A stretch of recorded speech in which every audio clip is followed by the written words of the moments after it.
네, 반갑습니다, 여러분. 예, 멋진 월요일이 시작됐어요. 하루라도 여러분, 그죠? 책을 안 읽으면 입에 가시가 돋죠, 그죠? 우리 이미 그렇게 됐잖아요. 근데 또 이제 이 하루라도 이 음악을 안 들으면 이제 멋이 좀 이상하죠, 그죠? 어색하죠, 그죠? 예, 그런 우리가 된 것 같습니다. 자, 오늘은 제가 또, 서울까지 가야 되기 때문에 요거를 임팩트 있게 한번 빨리 진행해 보도록 할게요. 133페이지. 우리가 지금 자극과 반응에 대한 얘기를 하고 있고, 그 자극과 반응에서 여러 가지 생각을 조금 깊이 있게 하는 거죠. 우리가 단순하게 자극과 반응 사이에 공간이 없는 사람이 있고 자극과 반응 사이에 공간이 있는 사람이 있어요. 그 반응을 내가 그 공간을 활용해서 선택할 수 있어요. 라고 그냥 끝내버리면 그 말을 세상에 좋은 말을 모르는 사람이 있다 없다?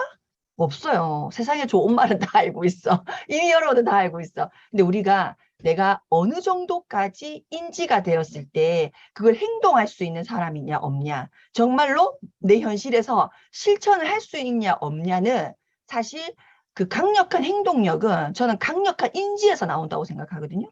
강력한 인지가 되면 우리 비즈니스도 진짜 똑같습니다. 분명히 이게 좋은 걸 알아요. 이제 뭐 오해나 이런 건 없어. 다 해결이 됐어. 그럼에도 불구하고 난 잘 안 움직여져. 뻔히 알아 무슨 말인지. 근데 잘 안 움직여져. 발등에 불이 떨어져야 움직여져. 근데 그런 분들이 아예 안 움직이진 않습니다. 발등에 불이 떨어지면 또 움직여요. 근데 아직 발등에 불이 안 떨어진 거죠. 그러면 예를 들어봐요. 발등에 왜 불이 안 떨어졌다고 본인은 생각하느냐? 인지가 그만큼 덜 된 거예요. 그러니까 우리가 예를 들면 아메 비즈니스로 예를 들어 볼게요. 아메 비즈니스를 제가 30에 그렇게 간절하게 할 수 있었던 이유는 정말로 내가 원하는 삶에 대한 그 명확성과 인지죠.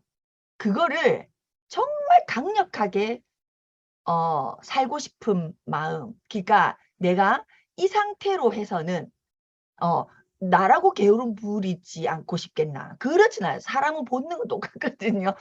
서면 앉고 싶고 앉으면 눕고 싶고는 여러분이 보는 모든 사람이 똑같습니다. 다만 근데 왜 저 사람은 분명히 서서 앉고 싶을 건데 지금 저 앉아서 지금 눕고 싶을 건데 저 누워서 지금 자고 싶을 건데 맛있는 거 먹고 싶을 텐데 왜 그 의지를 그 본능을 의지를 부려서 꺾는다 해야 되나? 그러니까 거슬러 올라가지? 어떻게 저 사람은 그럴 수 있지? 라고 생각하시는 분들이 있잖아요. 그 사람은 뭐가 강력하냐면 인지가 강력한 거예요. 내가 이대로 있다가는 쉽게 말하면 아무것도 되지 않는다. 손에 쥐는 게 아무것도 없다라는 것이 피부로 느껴지는 거예요. 그래서 발등에 불이 떨어진 것처럼 행동하는 거예요. 행동할 수 있는 거예요. 근데 뻔히 알아 무슨 말인지. 근데 행동으로까지는 안 나와. 그 사람은 예를 들어 아직 인지가 그냥 한 10% 20% 됐다고 보시면 돼요. 그래서 정말 중요한 것은 세상에 무슨 말인지 알아요가 아니고 그것이 내가 행동으로 나올 수 있을 만큼의 인지를 했냐 안 했냐는 거죠. 우리가 애들도 똑같잖아요. 지금 꾸준히 공부해놔야 성적이 좋다는 거를 벼락치기보다 성적이 낮다는 것을 모르는 아이가 있을까요? 예습 복습이 제일 쉽고 제일 확실하고 제일 빠른 길이라는 걸 모르는 애가 있을까요? 다 안다는 거예요. 근데 당장 시험을 안 치는 거지. 근데 그게 인지가 정확하게 되어 있는 사람은 그죠? 뒷날이 시험인 것처럼 오늘 했던 것을 예습과 복습을 하죠. 게임을 안 하고. 인지의 퍼센테이지 차이라는 것을 여러분들이 인지하셔야 돼요. 그래서 내가 아직 어떤 일을 하겠어 라고 목표를 선포하고 꿈을 얘기하고 내 삶을 막 이렇게 해놨어. 청사진을 그려놨어. 그런데도 당장 그 일은 왜 나는 자꾸 밀리죠? 우선순위에서 밀리는 이유가 뭘까요? 라고 얘기하신다면 그분은 아직 그 청사진에 대해서 자신이 살고 싶은 삶에 대해서 인지가 조금 부족하다. 퍼센테이지가. 정말로 그렇게 살고 싶지 않다는 거예요. 그게 인지라고, 인지. 이해되시죠? 그렇습니다. 그래서 제가 굉장히 예를 들어서 정말 발등에 불 떨어진 것처럼 그 사람은 전혀 이 비즈니스를 하지 않아도 충분히 넉넉한 누군가가 정말 당장 분유값이 없는 사람처럼 이 일을 열심히 하시는 분을 인터뷰해 봤을 때 공통적으로 나왔던 결론이 뭐다? 본인이 살고 싶은 삶의 청사진이 너무너무 명확하더라. 그러니까 자기는 늘 발등에 불이 떨어져 있는 거예요. 그렇게 살고 싶은 게 너무너무 명확하게 툭 치면 나오는 거. 그러니까 진짜 그 중요해요. 여러분도 오늘 셀프 체크해 보세요. 내가 정말 살고 싶은 삶. 예를 들어 난 적어도 돈 걱정은 안 하고 싶어. 나는 빚은 정말 없었으면 좋겠어. 그것도 뭐 꿈이잖아요. 나는 정말 아이들과 이렇게 해주고 싶어. 우리 아이들이 이렇게 얘기할 때 난 이 정도는 해줄 수 있는 엄마가 되고 싶어. 남편한테는 이렇게 대우받는 존중받는 와이프이고 싶어. 우리 집은 나는 이 정도는 살아야 돼. 이게 툭 치면 나올 만큼 구체적이고 선명한가. 구체적이고 선명한가요? 구체적이고 선명한가? 이거를 탁 이렇게 누구라도 만나보잖아요. 그때 이렇게 살고 싶다 했는데 그거 다시 한번 얘기해 줘봐요. 라고 얘기하면요. 100% 멈칫거립니다. 그래서 그 사람이 행동을 안 하는 거예요. 행동으로 안 나오는 이유는 그 이유 하나밖에 없습니다. 구체적이면 구체적일수록 안 움직일 수가 없어요. 본인이. 간절해지지 않을 수가 없어요. 그거는 현재 상황과 전혀 상관이 없다. 그래서 오늘 진도 나갈 것도 그 얘기입니다. 우리가 자극과 반응 사이에 내 선택의 자유가 있는데 그 선택의 자유는 4가지. 자아의식. 자아의식은 뭐죠? 유체이탈이랬죠. 내가 나를 보는 거. 내가 나를 보는 능력. 자꾸 내가 나를 관찰자 입장으로 보는 거. 그게 자아의식입니다. 그게 자아능력이에요. 자의식, 능력. 그건 굉장히 탁월한 능력입니다.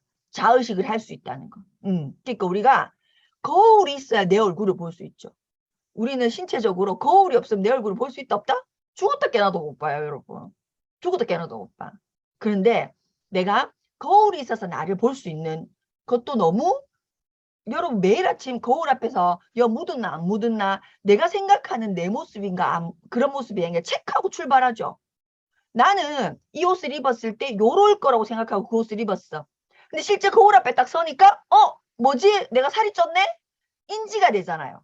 그 거울을 통해서 인지가 되죠. 그러면 여러분이 옷을 바꿔 입든지 뭐 여러 가지 액션을 취하는 거잖아요. 그렇죠? 그런데 이 자아의식은 내 내면의 거울이라고 보시면 돼요. 내 외적인 거울은 우리가 실제 생각 미러, 거울이고 내 내면의 거울은 내가 유체이탈을 해서 내가 하는 행동을 내가 보는 거. 그러니까 나는 거울을 외적인 거울도 있고 내적인 거울도 있는 사람이 얼마나 그 능력이 탁월하겠어요. 우리가 외적인 힘이 강한 사람이 있고 내적 동기가 강한 사람이 있죠. 어떤 사람이 힘이 강할까요? 외적 동기가 강한 사람은 예를 들어서 이 정도 귀걸이, 이 정도 자동차 키, 뭐 이 정도 집, 이 정도 뭐 이런 거. 외적 동기가 강한 사람이에요. 그런데 외적 동기는 타인에 의해서 어떻게 보면 나라는 사람을 좌지우지하는 게 외적 동기죠. 근데 자아의식이 높은 사람은 내적 동기가 강한 사람이에요. 내적 동기. 내가 나에게 동기부여하는 것이 동기부여가 되는 사람. 내가 하는 행동이 나에게 동기부여가 되는 사람. 내가 나에게 동기부여되는 사람 있죠. 내적 동기가 굉장히 강한 사람. 이 또 내적 동기가 강한 사람의 아메 비즈니스를 굉장히 잘합니다. 뭐시라 카드가 말든가 내가 한 말이 나는 중요해. 이런 거 있잖아요. 그 바깥에서 뭐시라 카드가 말든가 됐고 난 내가 한 말을 내가 지키는 거. 이게 내가 한 약속을 내가 지키는 거. 이게 굉장히 중요한 사람. 자, 두 번째, 그 공간을 선택하는 두 번째 능력은 뭐 상상력. 이거 굉장히 더 중요하죠. 근데 이 자아의식이 높은 사람이요. 또 너무 도미노처럼 상상력도 높습니다. 이 바운드리를 키우는 건 상상력이거든요. 내가 가지고 있는 이 조그마한 바운드리, 내 현실의 바운드리를 확장시키는 건 100% 상상력이거든요. 상상력. 그쵸? 이 자아의식이 높은 사람 상상력 높다. 자, 세 번째는 뭐 양심이에요, 양심. 이거는 짜다리 배울 필요가 없어. 원래 우리 본능 안에 있어요. 사람 때리면 안 된다. 배운 적 있어요? 사람 죽이면 안 된다. 배운 적 있어요? 없어요, 여러분. 배운 적 없어요. 근데 우리는 알아요. 저렇게 하면 안 된다, 이거. 왜? 우리에게는 고유의 양심이 있거든요. 그래서 이 양심에서 우리가 충분히 판단할 수 있어요. 자, 네 번째가 독립의지예요. 내가 옳다고 생각하는 것을 실제 행동하는 능력이 독립의지입니다. 우리 독립의지를 가지고 있어요. 내가 옳다고 결정을 내리고 믿는 것을 밀고 나가는 능력. 이게 빅터 프랭클이라고 한 사람이 아우슈비츠 감옥에 갇혔을 때 이 뭡니까? 독립의지가 굉장히 강했던 사람인 거죠. 그죠? 내가 내가 지금 구속되어 있지만 이렇게 뭐 신체 자유는 하나도 없지만 난 지금 여기서 있는 모든 일들을 내가 훗날 나가서 학생들을 가르칠 때 다 써먹을 거야. 라고 자기 스스로를 그 행위를 계속해 나가는 거. 이게 독립의지입니다. 예를 들어 우리 이런 거예요. 내가 자의식을 통해서 상상력을 통해서 자의식과 상상력을 통해서 나는 이렇게 될 거야 라고 했어. 근데 그게 자꾸 외부의 환경에 의해서 꺾이는 사람이 있죠. 독립의지가 낮은 거예요. 꺾이는 거. 분명히 나는 이렇게 하겠다고 나는 예를 들어서 40에 나는 저 푸른 초원위의 집을 그 집에서 살 거야 라고 딱 내가 이제 청사진을 만들었어. 근데 옆에서 네가 이러면 팍 꺾기 뿌는 거예요. 바로 꺾기 뿌고 그런 거 있잖아요.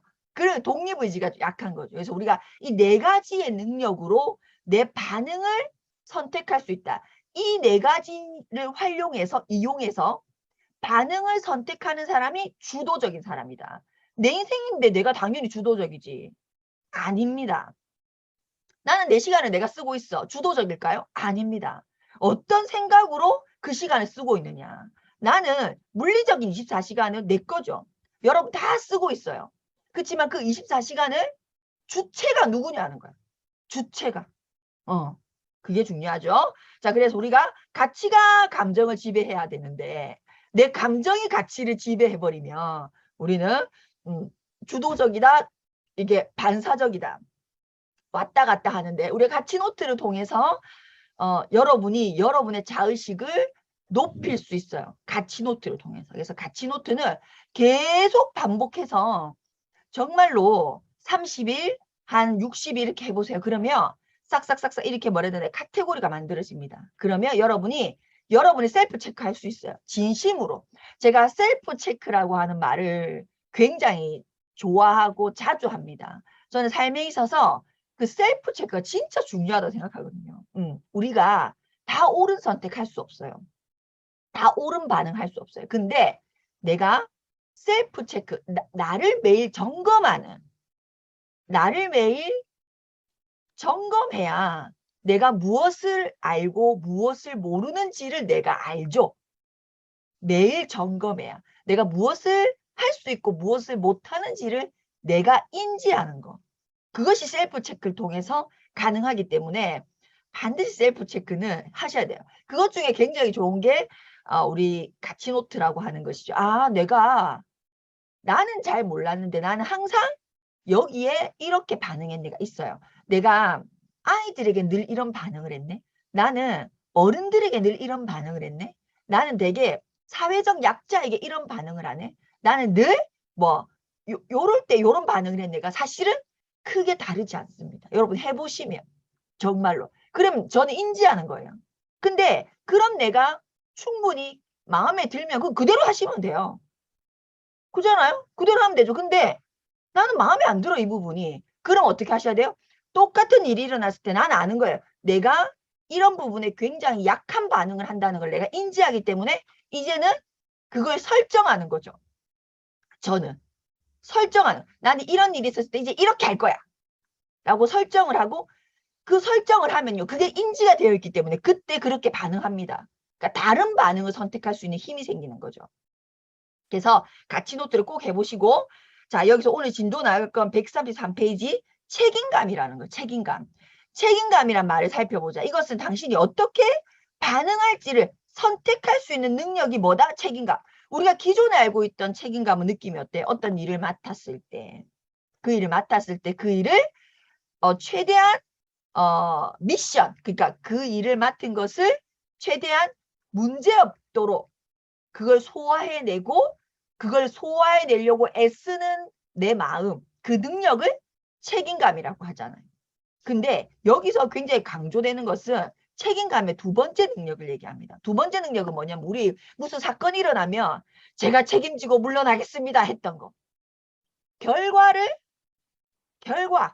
내가 어떤 일을 맡았을 때 그 일이 문제가 되지 않도록 그들이 나에게 그 일을 맡았을 때 그 능력치를 기대치를 완수하려고 하는 마음 이 책임감의 1번 뜻이고 2번 뜻은 뭐냐면 결과 이렇든 저렇든 내가 그 일을 충분히 맡아서 100% 잘했어도 결과가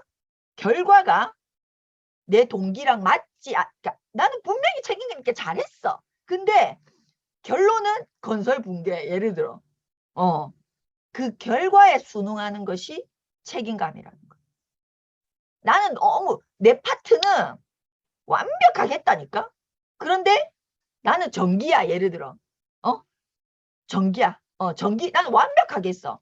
그런데 전기랑 전혀 상관없는 벽이 무너졌어. 그래도 나는 어떻게 한다? 그 결과에 순응한다, 복종한다 해야 됩니까? 그 내가 책임감이라. 그 결과에 내가 뭐 한다고? 어떻게 반응할지 선택할 수 있는 능력.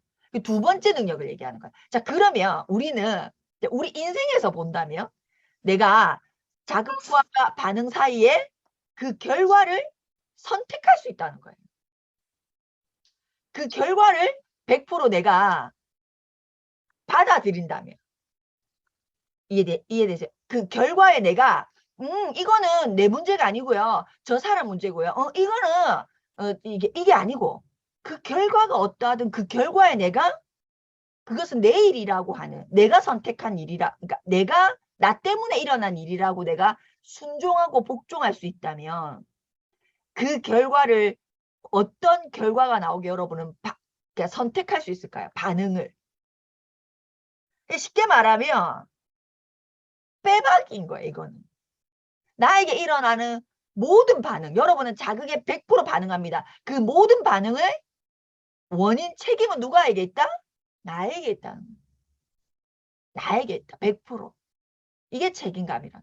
100% 앞으로 가서 뒤로 가서 뭐 오만 일이 일어나도 예를 들어 우리가 앞에 그런 게 있었죠. 주도적이라는 거. 기억해 보세요. 예시를 들었던 거. 내가 충분한 시간을 두고 공항으로 출발했어. 스티브 코비가. 충분한 시간을 두고. 그러니까 보통 내가 집에서 우리가 공항까지 1시간이 걸려. 근데 나는 1시간 반 또는 2시간의 여유를 두고 집에서 출발했어. 근데 1시간이 이미 지난 거죠. 그럼 1시간의 여분이 있겠죠. 그런데도 이게 이 상황이 트래픽이 차가 갈 생각을 안 해. 그러면 우리는 내가 충분히 그렇지 않아요? 여유 있게 그것도 1시간 걸리면 갈 걸 2시간을 할애를 해서 출발했으면 내가 정시에 공항에 도착하지 못하는 것은 누구 탓이냐는 거예요. 누구 탓일까요? 교통 탓이지. 어째 그게 내 탓이냐고. 그렇죠? 근데 스티브 코비는 어떻게 합니까?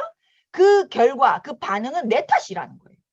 내가 2시간 전에 출발했어도 내 탓이다. 결과는 내가 공항에 도착을 못하는 거잖아. 그건 내 탓이다.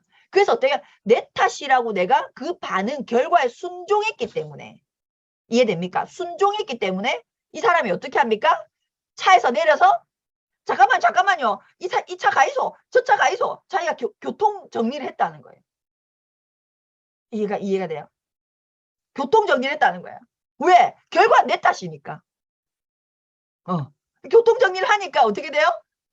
서로가 눈치 보고 있다가 이 사람이 나가서 니 차 가고 이 차 가고 저 차 가고 이 차 가니까 뚫리더라 안 뚫리더라? 뚫리더라. 그래서 결국 공항에 제 시간에 도착했다 안 했다? 했다는 거예요. 이게 주도적인 거라. 결과는 내 탓이라는 거. 반응은 내 탓이라. 이런 반응을 선택해서 이 결과가 난 것은 내 이유다. 그러니까 우리가 자 오늘부터 일어나는 모든 일은 빼박인 거예요. 쉽게 말하면. 빠져나갈 구멍이 없어. 빠져나가고 싶잖아. 맞죠?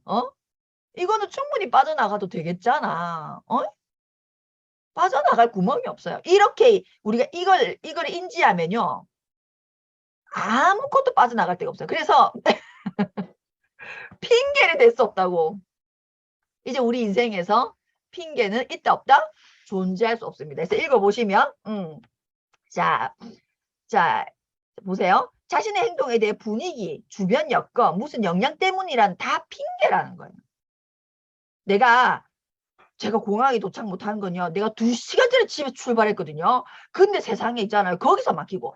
엄마야 또 10분 겨우 트래픽이 없어졌고 10분 지나니까 또 교통사고가 나고 대형 트럭이 막고 있고 또 그 다음에 조금 뚫리니까 또 그 다음에 뭐 어쩌고 저쩌고. 이 필요 없다는 거예요. 필요 없다. 자, 핑계 대자. 주도적인 사람의 행동은 가치관에 기초를 둔 스스로의 의식적 선택의 결과이지 기분에 좌우되고 주변 여건 영향받는 결과가 아니다. 여러분, 이런 사람 있어요, 없어요? 어떤 일도 내 탓이요라고 하는 사람이 있어요, 없어요? 어떤 일이. 저는 우리 그 추기경 어떤 신부님이 그 성당에서 그렇게 얘기해야 한다잖아요.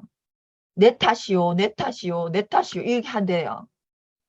저 뭐 보지는 않았지만, 이렇게 항상 이렇게 시간에, 내 탓이요, 내 탓이요, 내 탓이요. 그게 얼마나 많은 것들을 포함하고 있는 얘기인지를 저는 이 책을 읽으면서 깨달았거든요. 그냥 내 탓이요, 내 탓이지 뭐. 그래서 오기 편치 뭐. 이렇게 생각했어요. 뭐 내 탓이지, 내 탓이지. 그래, 뭐 종교적으로, 그래, 그렇게 하는 게 이렇게 생각했어요. 그런데 제가 이 책을 읽고요.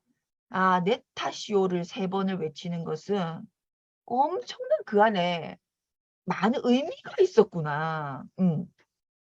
내 탓이요라고 해야 내가 주도적으로 사는 거예요. 그러니까 엄청 적극적인 말인 거죠.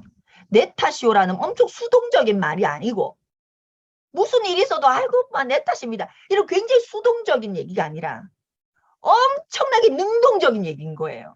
내 탓이요는. 좀 깨달아지십니까? 내 탓이요만큼 주도적이고 능동적인 말이 없어요. 내 탓이기 때문에 나는 내 탓이 되지 않게끔 어떤 것을 선택할 거냐. 선택을 생각해봐라. 고민해봐라. 너가 그걸 결정할 수 있어. 그 결정권이 너한테 있어. 이 얘기인 거예요. 저는 그 말이 엄청 수동적인 말이라 생각했거든요. 무슨 일이 있어도 아이고 내 탓입니다. 이렇게. 솔루션이 있어 없어요? 그것만큼 답답한 게 없잖아요. 누굴 때려도 내 탓입니다. 이러면 무저한 얘기야. 그 다음부터는. 그래서 저는 되게 그 말이 무슨 말인지 알면서도 매력적이지 않다고 생각했어요. 너무 매력적이지 않는 말이다. 근데 제가 이게 이거구나를 알고 나서부터는 세상 매력적인 말이 내 탓이오네. 여러분 세상에서 제일 매력적인 말이 내 탓이요라는 거예요. 엄청 적극적인 능동적인 말입니다. 그렇죠? 자, 여기 되게 중요한 거. 그래서 우리가 이렇게 행동하는 사람을 보면 여러분 뭐가 발생합니까? 신뢰가 발생합니다. 신뢰가. 그래서 우리가 이 주도적인 사람이 우리가 어떤 인간관계에 있어서 굉장히 파워풀한 신뢰를 상대에게 줍니다. 이런 사람이. 제일 중요한 얘기인 거죠. 자, 우리는 본질적으로 주도적이다. 이거 인지하십니까? 이거 인정이 돼요? 나는 본질적으로 주도적이다. 여러분 무인도에 가 있다고 생각해봐요. 예를 들어 저는 이런 핑계가 있는 거죠. 예를 들어 바퀴벌레가 집에서 튀어나왔어. 그걸 내가 어떻게 잡아? 그걸 내가 어떻게 잡아? 무인도에 가 있다 생각해봐요. 잡아 안 잡아? 바로 잡습니다. 예를 들어 저걸 어떻게 내가 해? 그런 거 있어 없어요? 저건 나는 못하지. 핑계. 그 무인도에 있다 생각해봐. 한다니까요. 그걸 누구한테 미룰 생각을 한다 안 한다? 하지 않는다. 누구 탓한다 안 한다? 하지 않는다. 우리는 본질적으로 주도적인 사람입니다. 그런데 왜 내가 굉장히 많은 부분에서 저는 주도적인 것 같지 않다라고 스스로를 생각하냐? 이거예요. 의식적인 결정이나 태만. 내게 권한을 양도한다. 의식적인 결정이나 태만. 의식적인 결정이 뭘까요? 우리가 학교에서 배운 것들. 우리가 어떤 단체나 소속에서 그렇게 해야 돼. 여자는 그러해야 돼. 남자가 이러해야 돼. 네 나이 땐 이렇게 해야 돼. 했던 많은 것들이 우리에게 의식적인 결정, 뭔가 미루고 그렇게 하게 만들었다는 거예요. 태만하게 만들었다. 오케이? 오늘 여기까지 하도록 할게요. 그래서 여러분이 계속해서 지금 굉장히 중요한 것은 가치 노트를 계속 써보고 제가 우리 이 습관 1이 끝나면 여러분 정말 진심으로 가치 노트 들고 우리가 모임을 할 겁니다. 우리 아침 모임을 할 거예요. 그때 서로에게 굉장히 큰 시너지를 줄 수 있는 우리가 될 수 있도록 가치 노트를 굉장히 잘 쓰시는 여러분이 되셨으면 네.